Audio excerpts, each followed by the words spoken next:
Assalamu alaykum qarindoshlar. Bugun sizlar bilan o'rtoqlashmoqchi bo'lgan tema oldingi qitimliq temamizga ozroq munosabatlik. Ya'ni biz oldingi qitimliq videomizda tunji qitim bir ona til sinf o'quvchilarini qo'limizga olgan vaqtda ishni nereden boshlaymiz degan tema haqida ozroq o'rtoqlashgandik. Shu video qarta ozroq inkaslarni qabul qildim. Ya'ni 6 oylik yoki 1 yillik xulosani yo'llagan yoki xuloslagan vaqtimizda mush jadvallarning hammani rətlab qilish bize avarchilik bo'lmamdi yoki ko'yguchiga nisbatan bize avarchilik bo'lmamdi degandek bir inkaslar kelibdi. Albatta hammani varaqlab bolalarning qanchalik darsga qatnashgan, qanchalik topshiriq ishlaganliklarini ko'yguchi sanab ko'rishda bize avarchilik bo'ladi. Shuning uchun men bu avarchilikni qanday yengdim bugun sizlar bilan shu vaqt o'rtoqlashmoqchiman. Mana ekranga qarab baqsanglar, ekranda bir jadval bor. Bu jadvalning ismi o'quvchilar yillik davom xulosasi.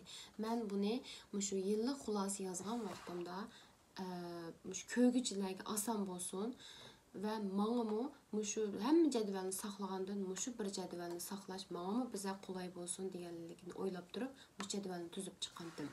Endi bu yerga qarab baqadigan bo'lsak, bu yerda yana o'xshash maktabning ismi bor, sinf bor. Bu yerda sinf mas'ulining ismi yoziladigan bir o'rin bor. Bu yerga qanday nimalar yozildi? Bu yerga o'quvchi ismi. O'quvchilarning ismini yozamiz. Bu yerga o'tilgan dars soati. Ya'ni biz 1 yilda qancha soat yoki 6 oyda qancha soat ona til darsi o'tdik? Bu yerga yozildi. Mana bu yerga o'quvchilarning qatnashgan dars soati. Ya'ni bu yerga ismini yozgan o'quvchimiz qancha soat darsga qatnashgan bu yerga yozildi.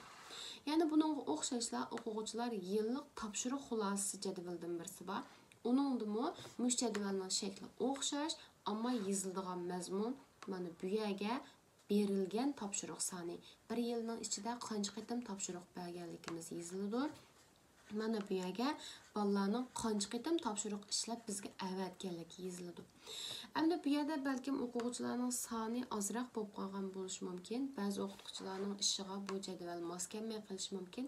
Endi odatda ona til sinflarimiz hozir asosan to'g'ri davomlashayotgan bo'lg'achqa bir sinfga 7-8 dan ko'p o'quvchi qatnashib kelsa, bu darsning unumiga sal ta'sir ko'rsatganlik sababidan shu bu yerda shu 8 o'quvchini asos qilib turib tuzgan bu jadvalni. Agar sizlarning sinfinglarda o'quvchi soni ko'proq bo'ladigan bo'lsa, mushuni azroq foydalanib turib mush jadvaldan o'zinglarning ishiga mos keladigan holatda bir jadval tuzib olsanglar bo'ldi. Bugunlik videomizda o'quvchilarningki yillik davom va yillik topshiriq xulosasi haqida oldingi videomizga bog'lab turib azroq tanishib baqdik.